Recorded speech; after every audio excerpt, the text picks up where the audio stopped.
Xiao Chen telah berkultivasi tertutup di dalam ruang kultivasi selama 2 bulan.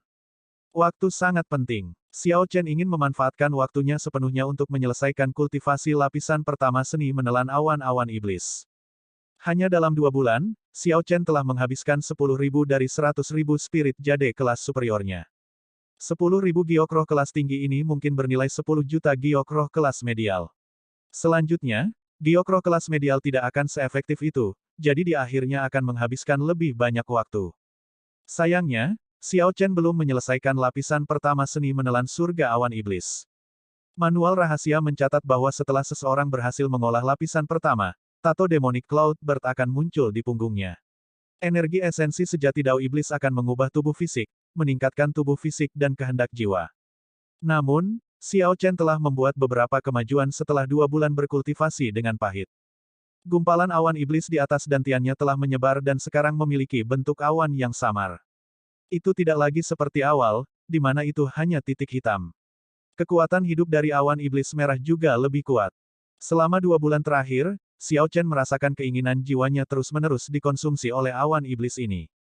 Benih awan iblis ini mungkin tidak sesederhana yang dibuat manual rahasia. Mungkin ada misteri yang melampaui imajinasinya. Tepat pada saat ini, sifat iblis dalam tubuh Xiao Chen meletus, dan energi esensi sejati Ki iblis memenuhi seluruh tubuhnya. Cahaya hitam menyebar dari tubuhnya. Ketika dia membuka matanya, mereka dipenuhi dengan sifat iblis. Ini adalah naluri dasar dari sifat iblis ketika bertemu musuhnya. Meskipun tubuh fisik Xiao Chen telah diubah oleh sifat Buddhis dari Arira Buddha Mahesvara, dia telah menggabungkan tubuhnya dengan formasi jiwa iblis abadi dan mengembangkan teknik budidaya Dao Iblis. Sifat iblis di tubuhnya sudah jauh di dalam sumsum dan garis keturunannya. Tidak ada cara untuk menghindarinya. Xiao Chen saat ini sedang mengembangkan teknik budidaya Dao Iblis. Oleh karena itu, sifat iblis dominan pada saat ini. Namun, setelah beberapa saat, sifat Buddhis di organ dalam, anggota badan, dan kedalaman tulangnya berubah menjadi angin sepoi-sepoi yang sejuk, menyebar ke seluruh tubuhnya dan tanpa terlihat menghilangkan dominasi sifat iblis atas tubuh fisiknya. Semua ini terjadi tanpa dia melakukan apapun. Itu hanya respons alami dari tubuh fisiknya. Dari sudut pandang tertentu, ini membuktikan bahwa kultivasi ganda Xiao Chen dari Dao benar dan Dao iblis masih belum mencapai keadaan di mana dia bisa mengendalikannya dengan bebas dan menariknya sesuai keinginannya. Kondisinya sangat berbahaya, seperti berjalan di atas tali di atas tebing. Xiao Chen menutup matanya lagi dan mengulurkan energi jiwanya, ingin melihat apa yang telah terjadi. Dia segera menangkap semua orang di seluruh kediaman Markis. Semua orang muncul sebagai titik cahaya yang berkedip-kedip.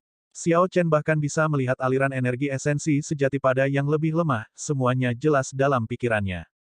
Adapun ahli tingkat suci yang mulia, mereka muncul sebagai gumpalan api yang menyala-nyala. Kecuali Xiao Chen menggunakan energi jiwanya dengan kekuatan penuh, hanya itu yang bisa dia lihat, hanya gumpalan api yang samar-samar. Saat dia menyapu tempat itu, 3 gumpalan api tampak sangat menarik. Satu rumpun terbakar hebat. Aura mengerikannya melonjak ke langit, dan dia samar-samar merasakan kekuatan yang berdaulat. Keberuntungan dinasti misterius juga melayang di atasnya. Xiao Chen tidak bisa melihat orang ini sama sekali. Tak perlu dipikirkan bahwa ini adalah Soaring Dragon Marquis. Ada gumpalan api lain yang mirip dengan Soaring Dragon Marquis. Namun, itu sedikit lesu. Ini harus menjadi ahli sovereign personage tersembunyi dari Marquis Residence. Adapun rumpun ketiga, inilah alasan mengapa sifat iblis di tubuh Xiao Chen berkobar. Gumpalan api ini memancarkan kekuatan Buddha murni. Itu seperti nyala lampu, tidak menyilaukan dan menarik perhatian. Itu hanya terbakar perlahan. Nyala api bergoyang, tetapi inti nyala api tetap diam dan tidak bergerak. Rasanya seperti jantung api ini telah ada sejak awal dunia, tidak pernah padam sama sekali. Di samping gumpalan api khusus ini ada api hitam berlumpur yang mengikuti. Itu mengeluarkan aura yang kuat dan kekuatan iblis yang luar biasa. Namun, ketika melihat dengan ama, Xiao Chen bisa melihat inti dari api hitam ini. Inti dari nyala api ini murni dan sama sekali tidak ternoda. Itu adalah biksu kecil Yan Chen, yang memegang pisau biksu Buddha dengan dosa besar tetapi memiliki hati bawaan untuk Buddha. Xiao Chen membuka matanya, secara kasar memahami apa yang terjadi. Guru biksu kecil itu datang bersamanya. Tidak berani lambat, Xiao Chen berhenti berkultivasi dan muncul dari halaman untuk secara pribadi menerima keduanya. Kakak, tuanku ada di sini. Biksu kecil, yang dengan senang hati memimpin jalan menuju Hering Darah Iblis, melakukan perkenalan untuk Xiao Chen. Yang Mulia Suyun tersenyum tipis dan berkata dengan lembut, saya sudah lama mendengar nama pemberi dana Xiao. Hari ini, aku akhirnya bisa melihatmu.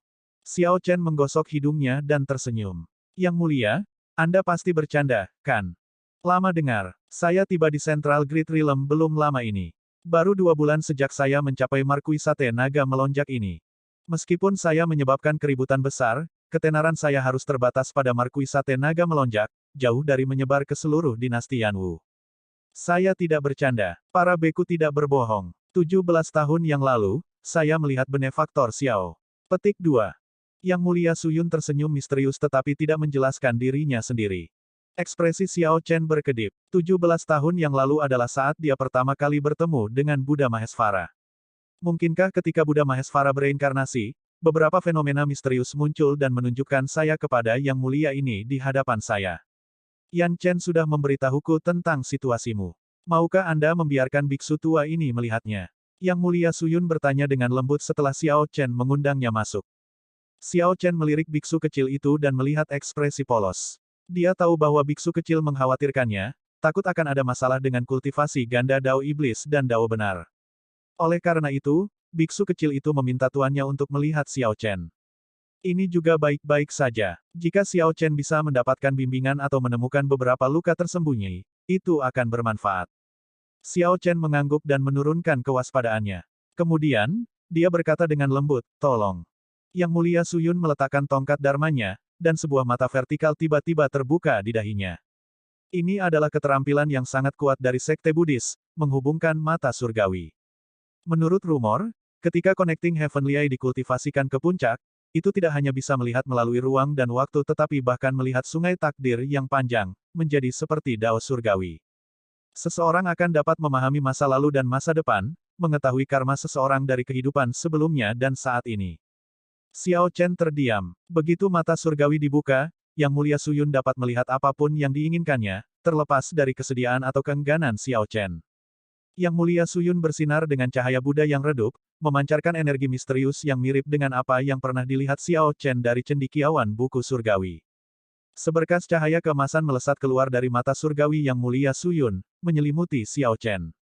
Adegan yang melampaui ruang dan waktu berkedip. Semua kesengsaraan yang dialami tubuh dan jiwa fisik Xiao Chen, bersama dengan berbagai teknik kultivasi yang dia kembangkan di masa lalu, muncul satu demi satu. Namun, mata surgawi Yang Mulia Suyun tidak mengintip ke dalam kolam jiwa Xiao Chen. Dia hanya ingin memeriksa dan melihat apakah ada luka tersembunyi di tubuh Xiao Chen dan apakah dia bisa memberikan petunjuk. Yang Mulia Suyun tidak mencoba untuk menggali semua rahasia Xiao Chen. Sebenarnya, bahkan jika Yang Mulia Suyun tidak mengintip ke dalam kolam jiwa Xiao Chen, jika Xiao Chen melihat adegan di mata Yang Mulia Suyun, dia akan merasa sangat terkejut dan kaget juga, karena adegan ini sama saja dengan mengungkapkan semuanya. Setelah beberapa saat, mata vertikal Yang Mulia Suyun perlahan tertutup. Guru, bagaimana? Apa kakakku baik-baik saja? Biksu kecil itu bertanya karena khawatir sebelum Xiao Chen mengatakan apapun. Jelas, dia bahkan lebih cemas daripada Xiao Chen. Yang Mulia Suyun tersenyum dan berkata, penolong Xiao baik-baik saja sekarang. Bahkan lebih baik dari biksu tua ini. Kekuatan hidupnya kuat, dan tubuh fisik dan fisiknya tidak memiliki masalah. Berbagai kekayaan dan karmanya sangat mencengangkan. Nasibnya dengan agama Buddha sangat patut ditiru. Biksu kecil itu berkata dengan gembira, itu bagus. Kalau tidak, jika saya pergi sekarang dan bertemu kakak lagi di masa depan dengan penampilannya yang benar-benar berubah, saya akan sulit menerimanya. Petik 2. Bingung? Xiao Chen bertanya, Yang Mulia, saya pernah mendengar bahwa kultivasi ganda baik dan jahat adalah hal yang tabu bagi orang-orang Dao yang benar. Hal ini terutama terjadi pada Sekte Buddhis, yang sangat tidak toleran terhadapnya. Dao Iblis juga memiliki masalah yang sama. Mengapa senior begitu tenang tentang hal itu? Petik 2. Yang Mulia Suyun tersenyum tipis dan membalas, izinkan saya bertanya, zaman apa sekarang? Tentu saja, ini adalah zaman bela diri. Teknik kultivasi Dao Iblis dan teknik kultivasi Dao Benar terlihat sangat berbeda satu sama lain. Mereka bahkan merasa bertentangan. Pada kenyataannya, mereka tidak dapat menyimpang dari kata bela diri. Mereka berbagi asal yang sama, untuk memulai. Mengapa satu ganda tidak bisa mengolahnya? Ini, Sekarang Xiao Chen ditanya ini, dia tidak tahu bagaimana menjawabnya.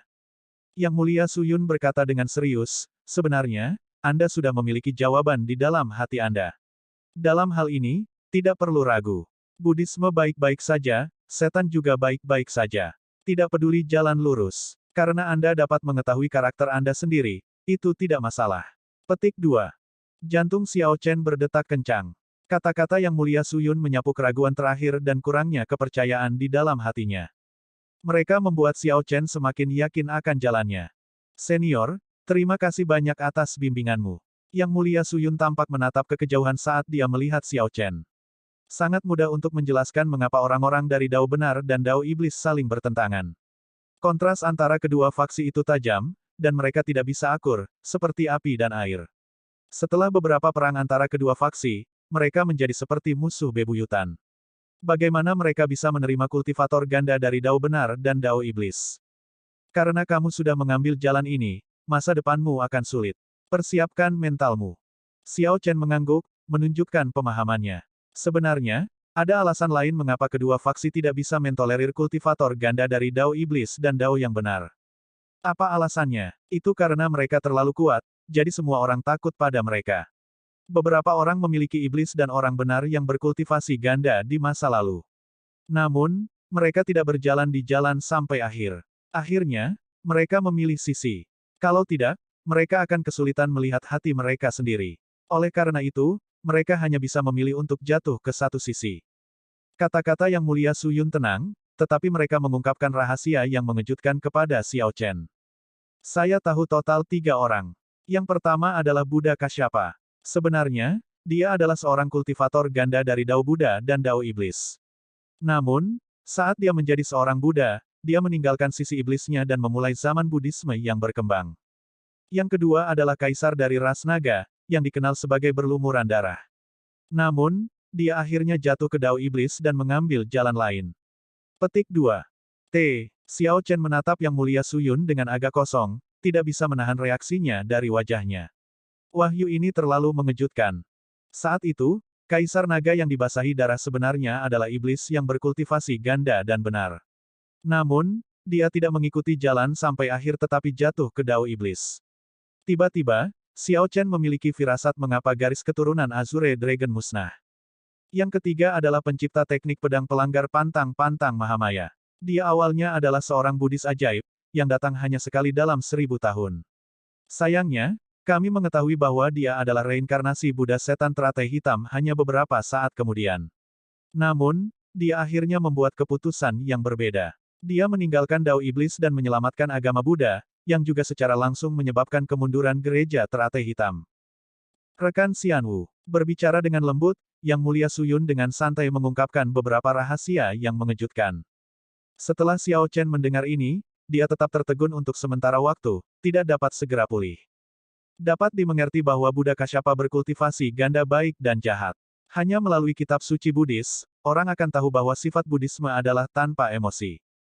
Jika bukan karena Buddha Kasyapa yang pernah mengembangkan teknik kultivasi Dao Iblis, dia tidak akan meninggalkan teknik bela diri sekte Buddhis yang secara khusus melawan teknik kultivasi Dao Iblis. Tidak mungkin teknik ini diciptakan dari ketiadaan. Seseorang perlu memahami asal-usul mereka dan mencari tahu prinsip-prinsipnya. Namun, Buddha Kasyapa ini terlalu jauh dari Xiao Chen. Bahkan jika Xiao Chen mengetahuinya, dia tidak merasakan apa-apa. Sumber utama keterkejutannya adalah 2 orang terakhir. Salah satunya adalah Kaisar Naga yang dibasahi darah, yang saat ini memiliki seutas jiwa yang tersisa di tubuh Xiao Chen. Tidak heran, ketika Kaisar Naga yang dibasahi darah bangun, dia dengan cepat kembali tidur. Itu mungkin ada hubungannya dengan inisiasi Xiao Chen ke dalam Dao Iblis. Saat ini, Xiao Chen juga merasa agak bingung. Kaisar Naga yang dibasahi darah telah jatuh ke Dao Iblis. Kaisar Azure juga telah jatuh ke Dao Iblis. Sekarang, Xiao Chen juga mengolah Dao Iblis. Samar-samar terasa seperti ada semacam takdir yang terjadi. Ini terlalu kebetulan. Apakah orang-orang yang menghidupkan kembali ras naga Azure ditakdirkan untuk jatuh ke Dao Iblis? Ketika pikiran ini tiba-tiba terlintas di benak Xiao Chen, rasa dingin menjalar di punggungnya. Jika dia tidak mendapatkan pemahaman itu di depan api Dewa Fo Raja Bajak Laut Darah Merah, dia mungkin akan mengambil jalan yang sama dengan Kaisar Azure, jatuh ke Dao Iblis.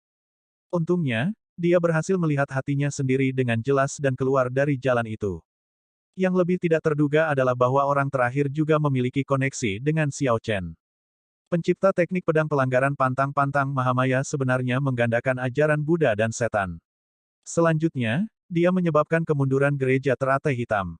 Yang lebih menakutkan adalah bahwa orang ini sebenarnya adalah reinkarnasi dari Black Lotus Demonic Buddha. Apa yang baru saja kukatakan padamu adalah rahasia dan tabu.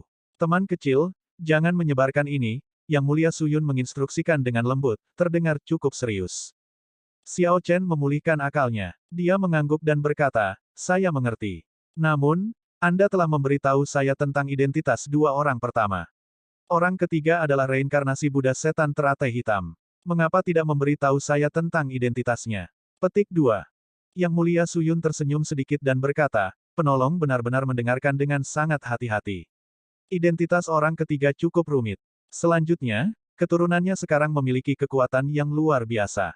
Yang terbaik adalah tetap bodoh untuk menghindari masalah yang tidak perlu. Selanjutnya, orang ini berbalik dari kesalahannya. Itu adalah sesuatu yang sulit untuk dicapai. Bagaimana misterius. Semakin begini, semakin penasaran Xiao Chen tentang pencipta teknik pedang pelanggaran pantang-pantang Mahamaya. Namun, karena Yang Mulia Suyun tidak membicarakannya, tentu saja, Xiao Chen tidak akan menekannya. Yang Mulia Suyun tersenyum dan berkata, kamu telah merawat muridku yang cantik selama periode ini, membantunya mendapatkan pertemuan kebetulan yang hebat. Sebagai tuannya, saya tidak dapat membayar Anda untuk itu. Saya hanya bisa memberikan beberapa panduan kepada Anda untuk menunjukkan rasa hormat saya. Petik 2. Suara mendesing. Saat Yang Mulia Suyun mengatakan itu, dia menepuk dahi Xiao Chen dengan jarinya. Kemudian, energi yang sangat besar melonjak ke tubuh Xiao Chen. Meretih, meretih. Tulang Xiao Chen mengeluarkan derak tak berujung, mirip dengan menggoreng kedelai. Setelah beberapa saat, Yang Mulia Suyun mengangkat jarinya. Xiao Chen segera merasa segar, tubuhnya jauh lebih ringan. Yang lebih mengejutkan adalah bahwa tubuh fisiknya tampaknya telah melepaskan semacam belenggu. Dengan pikiran, auman naga segera datang dari tubuh Xiao Chen. Vital Qi-nya melonjak tanpa henti seperti sungai besar atau laut besar. Xiao Chen dapat dengan mudah mengumpulkan 25 Cauldron Force. Ini, Xiao Chen menunjukkan kegembiraan di wajahnya. Bimbingan dari Yang Mulia Suyun ini membantunya menerobos hambatan 25 Cauldron Force dari kultivasi Vital Qi-nya. Ini membuka jalan bagi Xiao Chen, yang akan menyelamatkannya dari banyak usaha di masa depan. Fiuh. Xiao Chen menghembuskan seteguk udara keruh. Dia merasa bahwa beberapa luka kecil yang tersembunyi di tubuhnya telah hilang akibat ketukan jari ini. Yang lebih mengejutkan adalah ketukan jari Yang Mulia Suyun mengandung kekuatan Buddhis yang sangat cocok dengan sifat Buddhis Arira Buddha Mahesvara di tubuhnya. Ini meningkatkan hati Xiao Chen untuk Buddha lebih jauh. Ketukan jari yang lembut ini benar-benar menakjubkan, memberi Xiao Chen banyak manfaat. Terima kasih, senior, kata Xiao Chen dengan hormat. Yang Mulia Suyun menggelengkan kepalanya dan berkata, ini hanya masalah kenyamanan. Ini jauh dari sebanding dengan apa yang Anda berikan kepada Yan Chen. Izinkan saya memberi Anda surat emas lainnya, satu dari kuil roh tersembunyi. Di masa depan, jika seseorang dari sekte Buddhis mempersulit Anda dapat menunjukkan ini kepada mereka. Petik 2. Xiao Chen menerima surat emas dan menemukan bahwa itu tidak jauh berbeda dengan yang diberikan oleh Yang Mulia Xuanbei. Namun, nama yang tertulis di surat emas ini adalah kuil roh tersembunyi. Dengan ini, nilainya tidak ada bandingannya. Kelangkaan itu sangat berbeda, seperti malam dan siang. Seharusnya sudah waktunya untuk berpisah. Masih ada beberapa rahasia di tubuh Anda. Meskipun biksu tua ini tidak melihatnya, saya dapat merasakan semacam energi yang tidak dapat disentuh atau dipelajari oleh seseorang. Hargai itu dengan benar. Yang Mulia Suyun melakukan salam satu tangan. Ini dianggap sebagai perpisahan. Xiao Chen tenggelam dalam pemikiran yang dalam. Masih ada rahasia. Apakah karena aku adalah reinkarnasi dari Dewa Langit Kubah Abadi? Xiao Chen sedang tidak ingin memikirkan hal ini. Dia merasa bahwa rahasia dewa terlalu jauh darinya dan tidak mau menyentuhnya. Kakak, aku sangat sedih.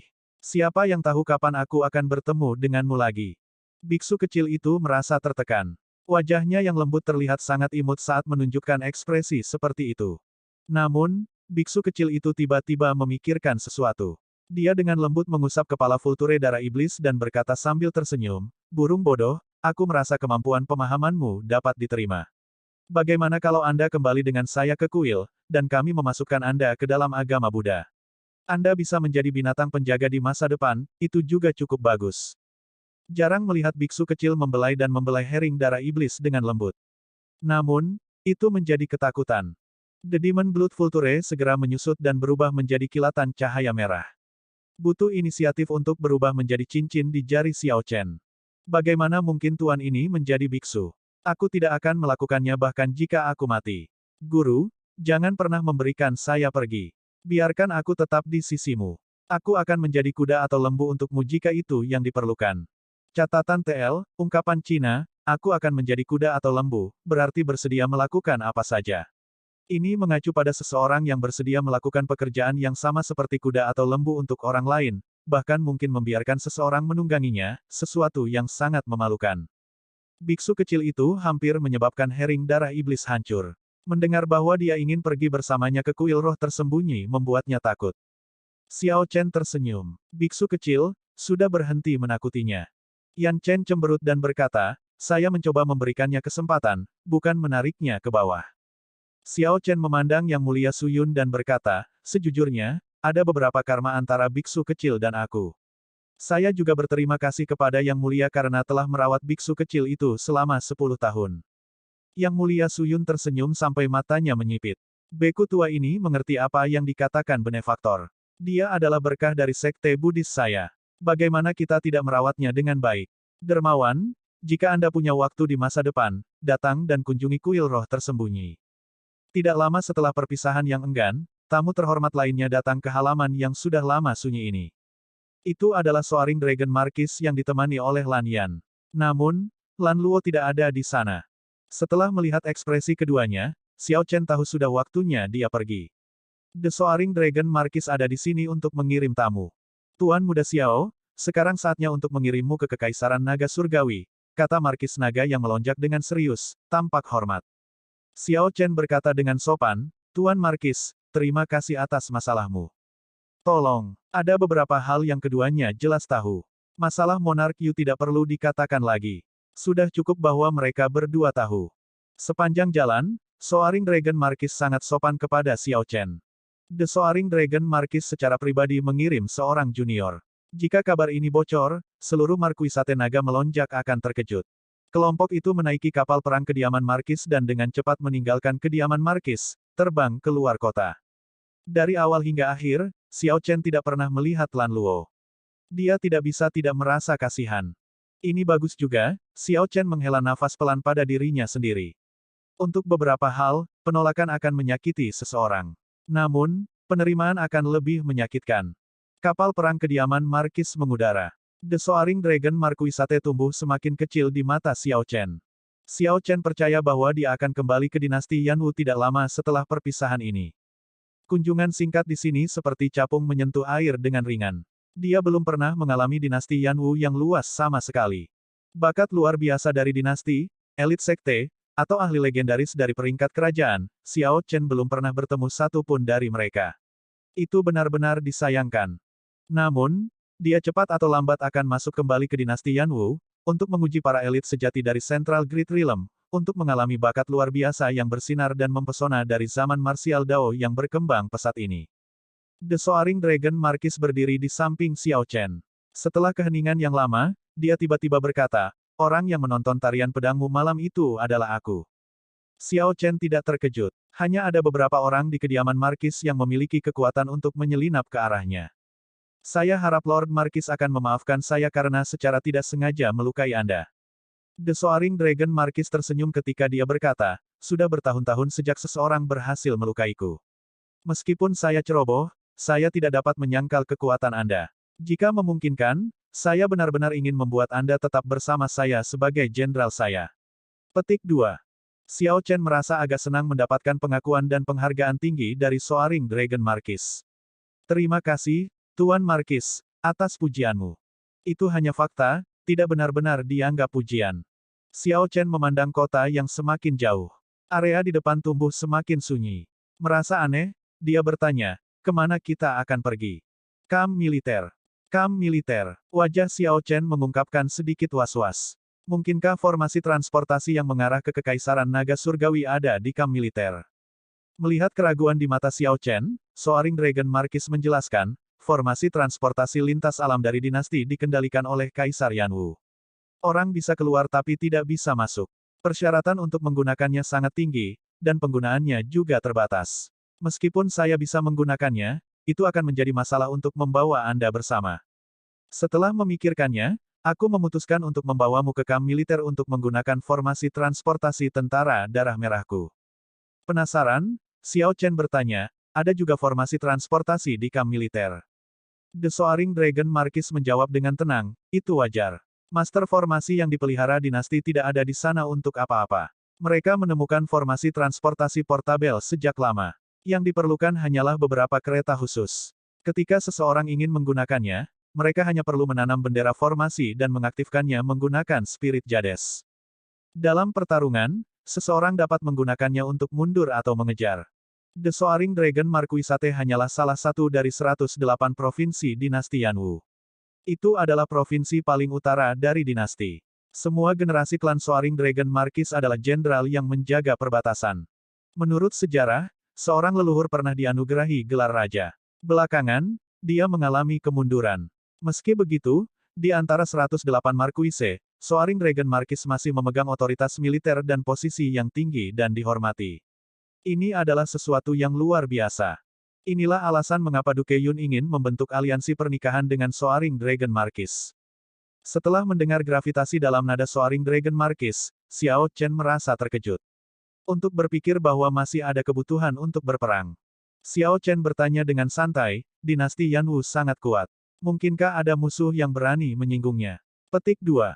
The Soaring Dragon Marquis tampak serius saat dia berkata dengan lembut, The Central Great Realm tidak sedamai yang kamu bayangkan. Usia iblis Fiendis yang mendatangkan malapetaka agak jauh, hanya tercatat dalam teks-teks kuno. Namun, perang sebelumnya antara orang benar dan iblis tidak terlalu jauh ke belakang, hanya 10.000 tahun yang lalu. Selanjutnya, dinasti Yanwu kuat, wilayahnya luas dan luas tanpa batas. Selalu ada tempat di luar pengaruhnya. Di wilayah utara, musuh terbesar adalah ras barbar, yang tidak beradab dan secara alami suka berkelahi. Suku sering datang untuk mengganggu perbatasan. Tempat-tempat di mana ras barbar mendirikan suku memiliki lingkungan yang keras dengan gas beracun di mana-mana, energi spiritual yang tipis, dan pegunungan yang tinggi. Ras barbar memiliki kekuatan hidup yang sangat kuat, dan sulit untuk mengeluarkan keunggulan dinasti dalam jumlah melawan suku. Sampai sekarang, tidak ada cara untuk membasmi mereka. Namun, jelas tidak cocok jika Kaisar Yanwu secara pribadi mengambil alih komando dan pergi berperang, membuat keributan besar. The Soaring Dragon Marquis berhenti sejenak sebelum melanjutkan dengan nada serius, namun, meskipun ras barbar bermasalah, itu bukan bahaya besar. Bagaimanapun, itu hanyalah sekelompok orang liar yang tidak beradab, mereka tidak bisa melakukan sesuatu yang besar. Kata-kata Markis Naga melonjak sepertinya menunjukkan bahwa ada musuh yang lebih menakutkan, yang merupakan bahaya besar yang mengganggu mereka. Xiao Chen tidak mengejar masalah ini. Dia sudah melihat kamp militer di bawah. Hah, hah, hah. Prajurit dilatih dalam formasi di kamp militer, berteriak dengan penuh semangat dan serempak. Suara itu mengguncang awan, membangkitkan fenomena misterius yang samar-samar. Ini membuat seseorang merasa sedikit pusing dan darah mereka mengalir lebih cepat. Jantung berdebar kencang seolah-olah akan melompat keluar dari dada. Para prajurit ini adalah pembudidaya elit. Meskipun kultivasi mereka tidak tinggi, mereka banyak, semuanya tegas dalam membunuh, menyembunyikan ki yang membunuh tanpa batas di tubuh mereka. Di bawah latihan terpadu, ki, pikiran, dan esensi para prajurit bergabung menjadi satu. Napas mereka disinkronkan saat mereka berteriak dan meraung bersama. Teriakannya sangat besar dan kuat, bahkan mengguncang awan. Ini bukan rakyat jelata. Kecakapan bela diri seseorang tampaknya tidak signifikan sebelum momentum seperti laut ini. Saat Xiao Chen mengamati latihan tentara darah merah, mereka agak membalikkan pemahaman tradisionalnya tentang tentara. Awalnya, dia berpikir bahwa tidak peduli berapa banyak yang mulia inti primal utama, jika mereka bertemu dengan yang mulia, mereka hanya akan berakhir dibantai. Betapapun banyak yang datang akan banyak pula yang mati. Xiao Chen merasa bahwa tentara dinasti adalah keberadaan yang dapat diabaikan tanpa banyak artinya. Namun, dia sekarang merasa berbeda. Dengan begitu banyak venerate yang ditempa menjadi unit yang kuat dan kohesif, kekuatan gabungan mereka dengan tekad yang sangat kuat sangat menakutkan. Ketika ki pembunuhan mereka bergabung, hanya teriakan, yang berisi esensi, ki, dan pikiran mereka dan mengumpulkan ki dan darah mereka, dapat mengejutkan dan menyebarkan serangan yang mulia. Sebelum ini mungkin, yang mulia suci yang sendirian akan sangat tidak berarti. Selanjutnya, tentara bisa meletakkan formasi dan menggunakan kereta serta bendera formasi. Setelah pelatihan dan pembunuhan yang lama, melenyapkan banyak orang, tentara yang benar-benar ganas ditempa. Setiap ahli akan menghindari pertemuan dengan pasukan seperti itu. Ini sebenarnya prinsip perubahan kuantitatif yang menghasilkan perubahan kualitatif. Orang-orang yang tampaknya tidak penting ini akan mengalami perubahan kualitatif setelah mereka mencapai angka tertentu. Tentara darah merah ditempatkan di perbatasan, daerah terpencil. Lingkungan itu keras. Kadang-kadang, orang bisa melihat perwira tentara mengorganisir pasukan untuk pergi ke pegunungan di sekitarnya untuk berburu binatang buas dan melatih tentara. Kapal perang Marquis Residence perlahan mendarat. Kapal perang besar yang tak terhitung jumlahnya yang diparkir di tempat ini, mengibarkan spanduk mereka, yang berkibar kencang tertiup angin, menghadirkan pemandangan yang sangat megah. Tuan Marquis, Tuan Muda Pertama, saat trio Soaring Dragon Marquis turun, sekelompok pemimpin militer lapis baja segera berjalan dengan langkah besar. Punggung mereka lurus dan langkah kaki mereka berat. Saat mereka berjalan, potongan baju besi mereka bentrok satu sama lain, menghasilkan dentang. The Soaring Dragon Marquis mengangguk dan berkata dengan santai, Long Yan, bawa Xiao Chen berkeliling untuk melihat tentara.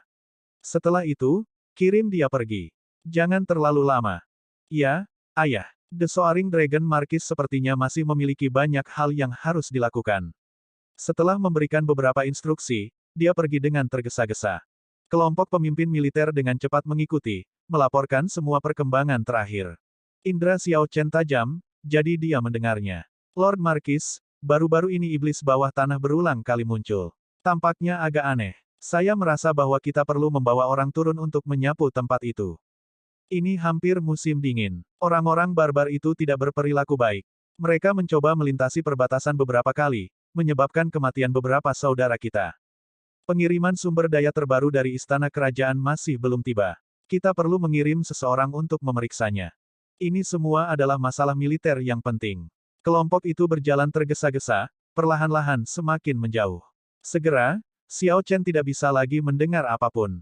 Long Yan berkata, Tuan Muda Xiao, jika Anda sedang terburu-buru, saya dapat langsung membawa Anda ke formasi transportasi. Jika Anda tidak terburu-buru, Anda dapat tetap berada di kamp militer dan melihat-lihat. Petik 2.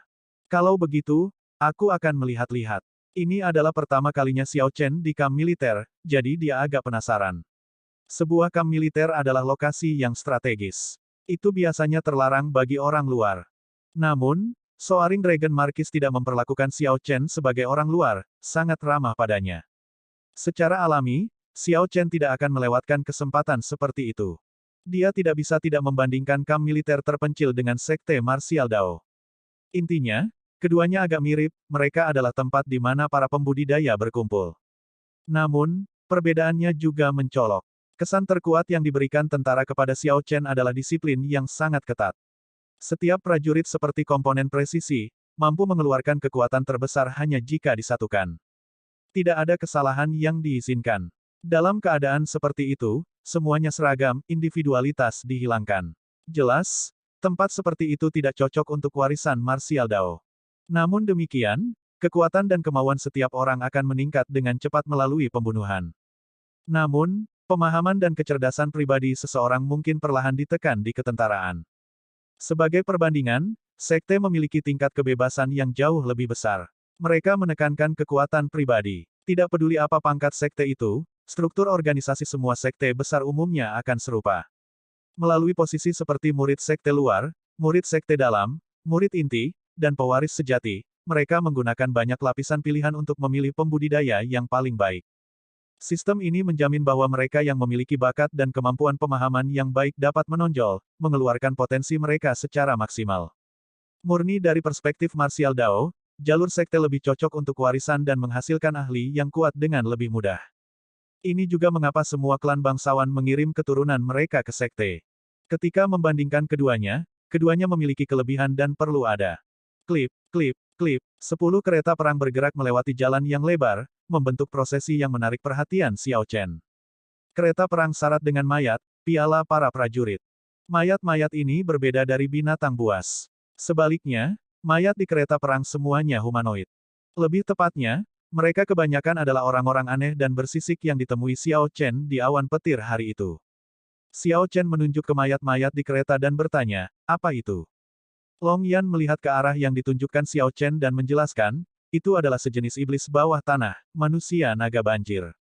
Setan bawah tanah. Betul sekali. Di zaman kuno, setelah para pendahulu mengalahkan iblis-iblis yang menyebabkan kekacauan, iblis-iblis menghilang tanpa jejak.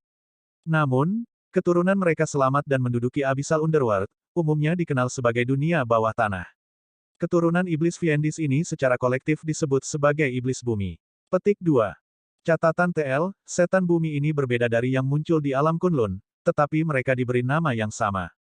Yanlong mengangguk dan melanjutkan, dunia bawah neraka memiliki total 9 lapisan, yang masing-masing memiliki raja dunia bawah. Semakin jauh ke bawah, semakin mengerikan kekuatan Earth Demons. Mereka memiliki darah iblis Fiendis dan memiliki kemampuan pemahaman yang menakjubkan. Mereka mengolah teknik kultivasi dao iblis dan memiliki banyak keuntungan lainnya. Karena mereka tetap tersembunyi, mereka benar-benar berhasil berkembang. Pada saat orang-orang dari dao benar menyadarinya, iblis bumi telah berubah menjadi faksi yang sulit untuk dibasmi. Omong-omong, mereka adalah ancaman yang jauh lebih besar daripada ras barbar. Untungnya, 9 raja dunia bawah memiliki konflik satu sama lain, jadi dunia bawah tanah tidak terlalu damai. Xiao Chen memasuki pemikiran yang mendalam. Central Great Realm memang jauh lebih besar dari yang dia duga. Markuisate naga melonjak ini hanyalah puncak gunung es. Hal-hal yang dilihat Xiao Chen agak membuatnya terpesona. Namun, tidak peduli bagaimana aku melihatnya, manusia naga banjir ini juga memiliki aura ras naga selain dari darah iblis-iblis. Xiao Chen mengalihkan topik kembali ke manusia naga banjir, yang membuatnya lebih tertarik. Mendengar komentar itu, Long Yan menatap Xiao Chen. Merasa aneh, dia bertanya, kamu tidak tahu. Xiao Chen merasa tertekan. Ekspresi macam apa ini? Seolah-olah ini adalah sesuatu yang harus saya ketahui. Tidak tahu ini aneh. Long Yan tersenyum malu. Dia berkata, maaf. Melihat bahwa Anda memiliki garis keturunan Dragon Rache, saya pikir Anda akan tahu tentang ini. Saat itu, Raja Naga Hitam dari ras naga memimpin pasukan dan mengalahkan 9 Raja Dunia Bawah. Dia dikenal sebagai Raja Dunia Bawah tertinggi dan memerintah seluruh dunia bawah neraka, sesuatu yang belum pernah terjadi sebelumnya. Saya pikir semua orang di Dragon Rache mengetahui hal ini karena ini sangat memengaruhi mereka. Jadi, itulah masalahnya. Xiao Chen sekarang mengerti. Seorang pembudidaya ras naga biasa pasti akan mengetahui hal ini. Sayangnya, Xiao Chen bukan pembudidaya ras naga biasa. Tidak heran Long Yan mengungkapkan ekspresi terkejut seperti itu. Saat itu, para pembudidaya ras naga yang mengikuti Raja Naga Hitam ke dunia bawah neraka menjadi ras terkuat di antara iblis bumi. Setelah pembaptisan sungai dunia bawah, mereka menjadi manusia naga banjir, memiliki darah iblis-iblis dan garis keturunan ras naga. Mereka tinggal di lapisan ke-9 dunia bawah tanah. Sementara Raja Naga Hitam masih hidup, manusia naga banjir ini secara alami menikmati kemuliaan. Ketenaran mereka menyebar jauh dan luas. Sekarang, mereka adalah keberadaan pengumpan terbawah di antara iblis bumi. Petik 2. Long Yan berhenti untuk bernapas. Kemudian, dia melanjutkan, ketika tentara darah merah menyapu dunia bawah tanah, manusia naga banjir merupakan mayoritas dari pembunuhan. Untuk beberapa alasan, Xiao Chen merasa tidak nyaman mendengar ini. Mungkin karena Xiao Chen juga bagian dari Dragon Rache. Melihat orang-orang ini, yang pernah menjadi bagian dari ras naga, dalam keadaan yang begitu menyedihkan membangkitkan belas kasih dalam dirinya. Raja Naga Hitam adalah naga berdarah campuran. Orang-orang yang mengikutinya juga kebanyakan adalah naga berdarah campuran. Orang-orang ini juga pernah menjadi pengumpan terbawah di Kekaisaran Naga Surgawi. Pada saat yang sama, Xiao Chen memikirkan segel di kota naga bawah tanah di alam besar naga melonjak. Dia ingat kata-kata senior itu tentang bagaimana Raja Naga Hitam akan muncul dalam 100 tahun. Apa yang salah? Long Yan bertanya, bingung, ketika dia melihat Xiao Chen dalam perenungan yang mendalam. Xiao Chen menjawab dengan lembut, aku sedang memikirkan beberapa hal. Itu sudah cukup. Ayo pergi. Saya masih belum bertanya kemana formasi transportasi kam militer dapat mengirim saya. Keduanya mengobrol sambil berjalan. Long Yan berkata, yang paling jauh adalah perbatasan Kekaisaran Naga Surgawi. Setelah itu, Anda harus menyeberangi gurun untuk memasuki Kekaisaran Naga Surgawi. Xiao Chen sedikit mengernyit dan bertanya, apakah tidak ada cara untuk mengirim saya ke Kekaisaran Naga Surgawi? Long Yan menggelengkan kepalanya dan menjelaskan, tidak, hanya formasi transportasi lintas alam yang bisa melakukan itu. Namun, formasi transportasi lintas alam berada di bawah kendali Kaisar Yanwu, sehingga agak sulit untuk diakses. Bagaimanapun, setelah Anda mencapai Kekaisaran Naga Surgawi, perjalanan akan lebih nyaman. Petik 2. Xiao Chen memikirkannya dan menganggapnya dapat diterima.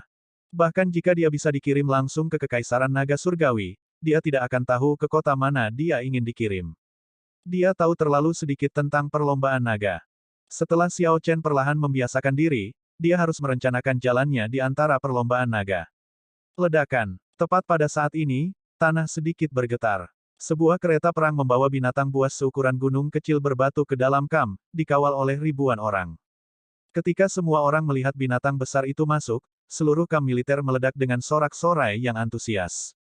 Formasi pasukan sangat besar. Xiao Chen mau tidak mau memberikannya beberapa pandangan lagi. Itu adalah iblis bukit besar, binatang buas tingkat yang mulia. Dikatakan tak tertandingi dalam level yang sama. Mereka dihormati sebagai binatang suci oleh barbar utara. Biasanya, jika kita berhasil memburu binatang buas seperti itu berarti kita memperoleh kemenangan yang signifikan atas ras barbar.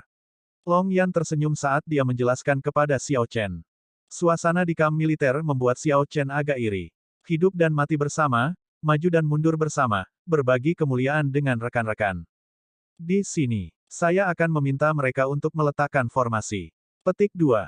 Setelah beberapa saat, keduanya tiba di ruang terbuka di dalam kamp militer. Kemudian, Long Yan memanggil. 38 kereta perang bergegas dari arah yang berbeda. Mereka seperti berkas cahaya yang mengalir, bergerak sangat cepat. Dalam beberapa napas, kereta perang ini bergabung untuk membentuk platform Dao dengan garis formasi yang rumit. Suara mendesing, suara mendesing, suara mendesing. Banyak pembudidaya terbang keluar dari kereta perang dan menempelkan spanduk berkilau di tangan mereka ke platform Dao. Segera, cahaya yang mengalir keluar, dan 38 busur putih berwarna-warni turun dari langit. Uap yang menguntungkan menyebar, diikuti oleh hujan bunga. Sebuah pintu Dao terwujud di tengah, di antara hujan bunga yang tak terbatas. Formasi transportasi yang seharusnya sangat rumit ini begitu mudah dirakit. Ini benar-benar membuka mata. Xiao Chen tidak punya waktu untuk terus mengagumi ini. Dia harus memulai perjalanannya. Berikut adalah beberapa informasi tentang Kekaisaran Naga Surgawi.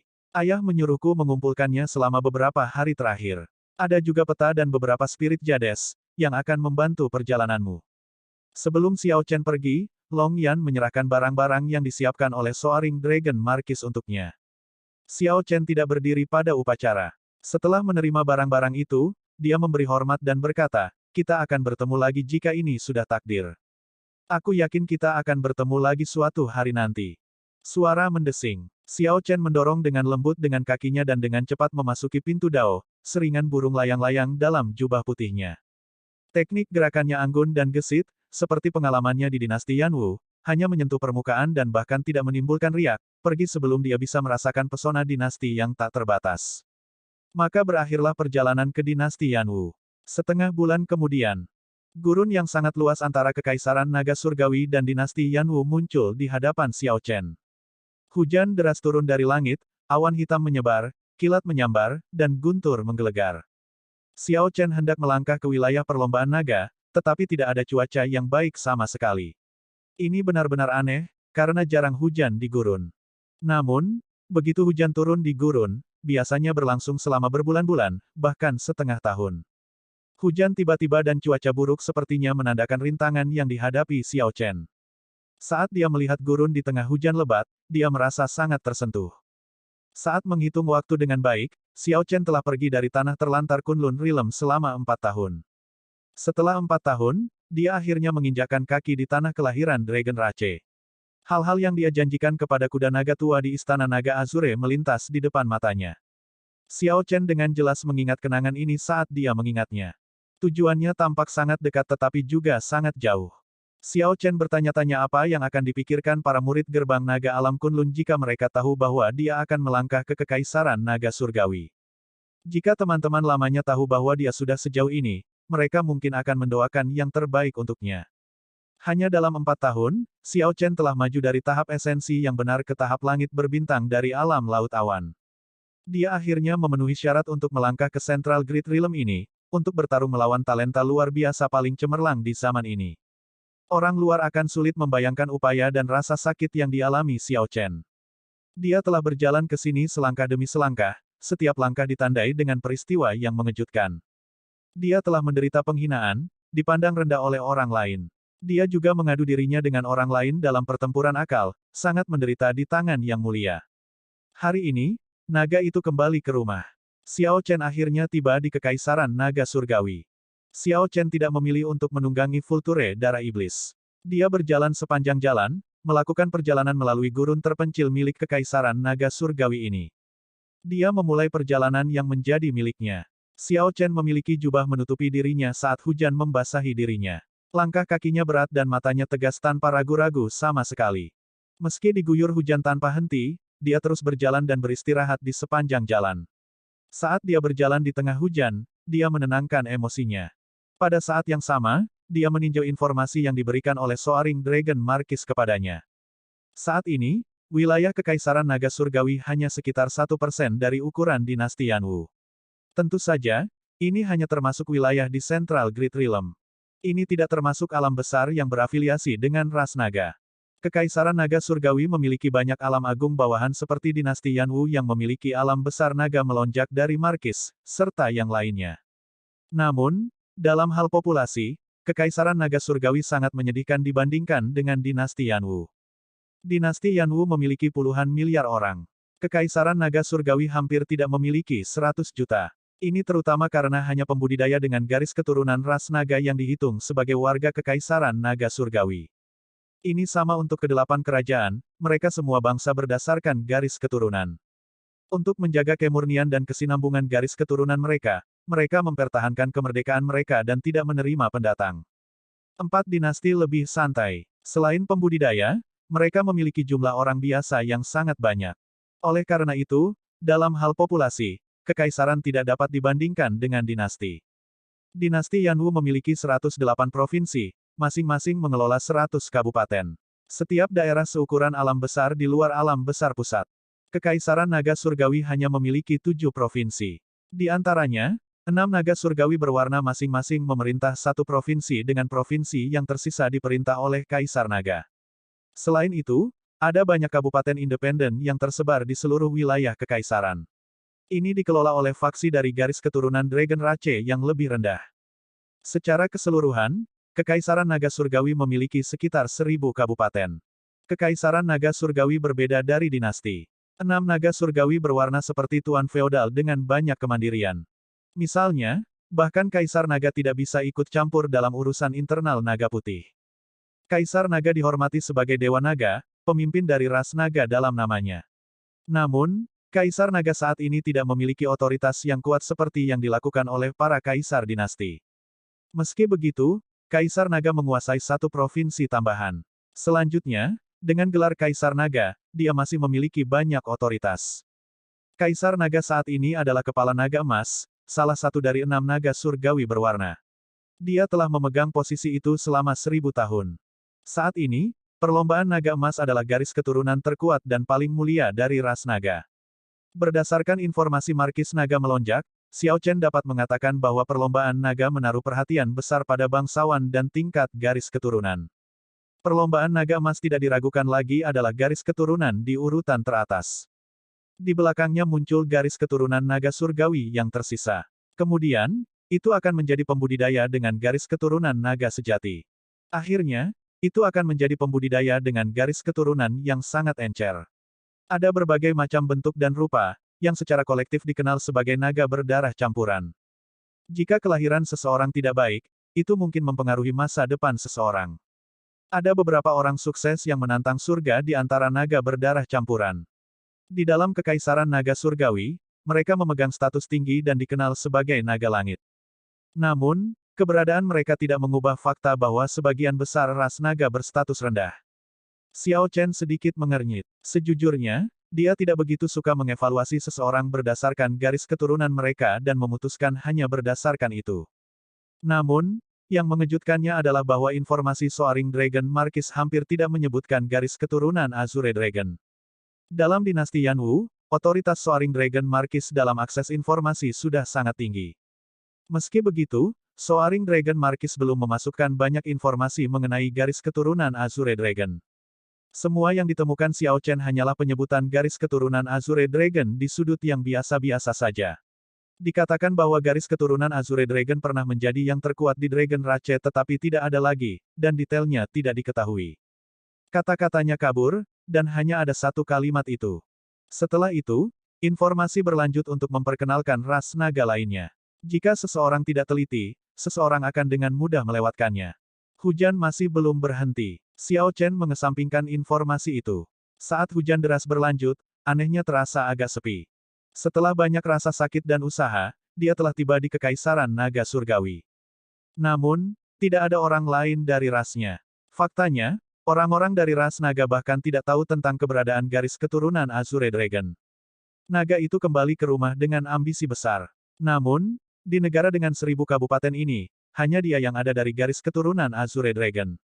Hanya dia yang ada. Hujan di gurun turun sangat lama. Namun, akhirnya akan berhenti. 2 bulan kemudian, langit cerah. Suhu gurun berubah drastis. Udara gersang, dikombinasikan dengan suhu terik, terasa sangat tak tertahankan. Namun, gurun sebelum Xiao Chen tampak hidup kembali. Mungkin yang dibutuhkan gurun bukanlah hujan atau kelembapan, melainkan sinar matahari yang intens dan suhu yang tinggi. Gurun hanya bisa menampilkan pesona aslinya di bawah lingkungan seperti itu. Xiao Chen melepas jubahnya, memperlihatkan jubah putihnya. Kemudian, dia melanjutkan berjalan di padang pasir seperti seorang biarawan dalam perjalanan penyiksaan diri. Ketika gurun mulai benar-benar hidup kembali, sisi buas dan menakutkannya juga muncul di hadapan Xiao Chen. Kaktus besar dengan jarum panjang dan tajam tiba-tiba hidup dan menyerang Xiao Chen. Kadal berbisa muncul di padang pasir. Ada juga kalajengking yang tidak bisa dia hancurkan bahkan setelah memasukkan energi dao besar ke tubuhnya. Xiao Chen mengalami bahaya beberapa kali, hampir kehilangan nyawanya. Ini membuatnya sangat berhati-hati. Suara mendesing. Xiao Chen menggambar pedang tiran, dan pedang ungu ilusi Qi melesat, tampak seperti pelangi yang menembus matahari. Dia bertarung dengan kadal pelangi berkaki 4, sesuatu yang belum pernah dia lihat sebelumnya. Dia tidak tahu binatang buas apa ini. Yang dia tahu hanyalah bahwa binatang buas ini memiliki kekuatan tempur yang hebat dan pertahanan yang menakjubkan. Tubuhnya terus-menerus mengeluarkan bubuk beracun ringan. Ketika bubuk beracun bergabung dengan udara, itu tidak berasa dan tidak berbau, sehingga tidak mungkin untuk bertahan. Racun ini bahkan bisa menembus perisai energi esensi sejati seseorang dan mendarat di kulit. Kadal pelangi adalah sikat pertama Xiao Chen dengan bahaya. Dia tidak menyangka bahwa kekuatan penetrasi bubuk beracun ini akan sangat mengerikan. Itu telah membuat tubuhnya mati rasa dan memperlambat gerakannya. Dia hampir tertelan. Untungnya, dia telah berhasil mengaktifkan garis keturunan Azure Dragon pada saat kritis. Saat kecakapan tempurnya melonjak, dia langsung membunuh kadal pelangi, menyelamatkan hidupnya. Tanpa garis keturunan Azure Dragon-nya, dia mungkin benar-benar kehilangan nyawanya saat itu. Setelah itu, Xiao Chen menjadi jauh lebih berhati-hati, selalu menggunakan setengah dari energi esensi sejatinya untuk melindungi tubuhnya. Dentang. Setelah 100 gerakan, Xiao Chen memotong ekor kadal. Rasa sakit mendorong kadal untuk menggali ke dalam tanah. Xiao Chen tidak bisa diganggu untuk mengejar. Dia menyarungkan pedangnya dan mengungkapkan ekspresi bingung. Dia mengeluarkan peta dan memeriksanya dengan cermat.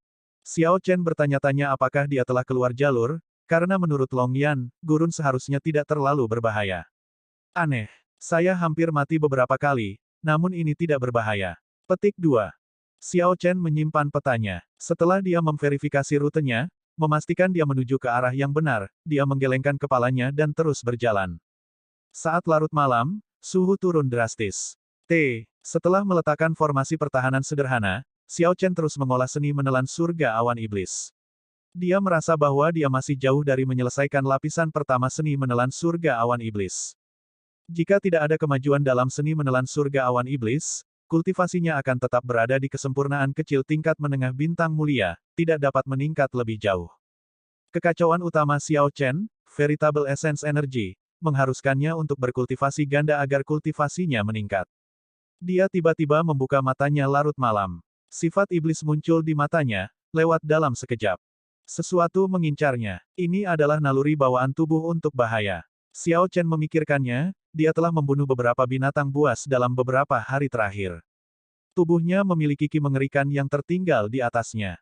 Mungkin beberapa binatang buas kelas penguasa menciumnya. Atau mungkin dia secara tidak sengaja memasuki wilayah binatang buas. Atau mungkin beberapa binatang buas dengan sifat iblis yang kuat merasakan fluktuasi sifat iblisnya saat dia mengolah seni menelan surga awan iblis. Semuanya mungkin. Apa yang perlu dia lakukan sekarang adalah mengatasi peristiwa yang berubah dengan berpegang pada prinsip dasar. Xiao Chen menempatkan Tyrant Sabre di samping dan dengan hati-hati melihat sekeliling. Kemudian, dia memperluas sense spiritualnya dan melakukan yang terbaik untuk mencari binatang buas yang tersembunyi itu.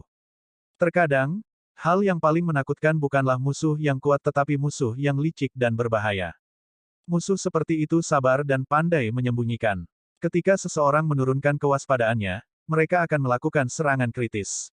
Betapa liciknya. Saat Xiao Chen membuka matanya, binatang buas itu tahu bahwa itu telah terbuka, jadi dengan hati-hati bersembunyi. Namun, Xiao Chen masih bisa merasakan sepasang mata dingin menatapnya dari kegelapan. Di mana itu? Di mana itu? Xiao Chen dengan cepat menoleh dan melihat sosok perak di gundukan pasir yang jauh, menghilang dalam sekejap ke malam gelap yang tak terbatas. Pada saat dia memfokuskan pandangannya, sosok perak itu sudah tidak terlihat lagi. Seberapa cepat? Itu tidak benar. Ia melakukan ini dengan sengaja. Ekspresi Xiao Chen sangat berubah. Kemudian, dia melompat mundur dengan tergesa-gesa. Pada saat berikutnya, cahaya yang gemerlap dan menyilaukan muncul di atas kepala. Hal ini menyebabkan malam yang gelap menjadi terang seperti siang hari, menunjukkan semuanya dengan jelas. Kecemerlangan yang luar biasa itu mengandung energi menakutkan yang menendang angin kencang yang tak terbatas. Anginnya sangat kencang sehingga bahkan ruang pun sedikit terpelintir. Teknik gerakan Xiao Chen mengalami pembatasan yang parah. Ledakan. Pada saat berikutnya, cahaya gemerlap ini menghantam posisi Xiao Chen sebelumnya. Sebuah lubang yang sangat dalam terbuka di tanah, tampak menakutkan seperti kawah meteor. Gelombang kejut yang mengerikan terpancar ke sekitarnya. Gelombang kejut membuat Xiao Chen lengah, menjatuhkannya ke udara. Dia merasa seperti sedang runtuh. Ketika Xiao Chen mendarat, dia merasakan kengerian menyebar di hatinya. Jika bukan karena dia menghindar terlebih dahulu, dia akan mati di tempat ketika serangan ini menyerang, bahkan tidak meninggalkan sisa apapun. Sosok perak itu sengaja muncul untuk dilihat Xiao Chen, menarik perhatiannya. Sungguh binatang buas yang licik. Skemanya begitu dalam, menakutkan. Xiao Chen memuntahkan seteguk darah, kulitnya pucat. Ketika debu mereda, dia merasa lebih terkejut dan terkejut ketika lubang besar muncul di depan matanya. Suara mendesing. Sebelum Xiao Chen bisa mengatur napasnya, kilatan cahaya perak terbang ke arahnya, tiba dalam sekejap mata. Sial. Xiao Chen menarik Tyrant Sabre-nya dan menggunakan bilah ungu untuk memblokir kilatan cahaya perak ini. Kekuatan yang kuat datang dari cahaya perak.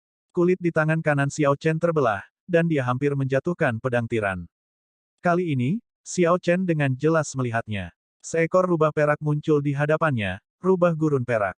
Rubah gurun perak ini tidak memiliki kelincahan dan keanggunan rubah dari hutan atau gunung. Itu lebih ganas, karena tumbuh di padang pasir. Mata dinginnya berkilau dengan niat membunuh yang kuat saat menatap Xiao Chen. Selain niat membunuh, ada juga keserakahan, akan mangsanya. Binatang buas kelas tuan. Ekspresi Xiao Chen sedikit berubah.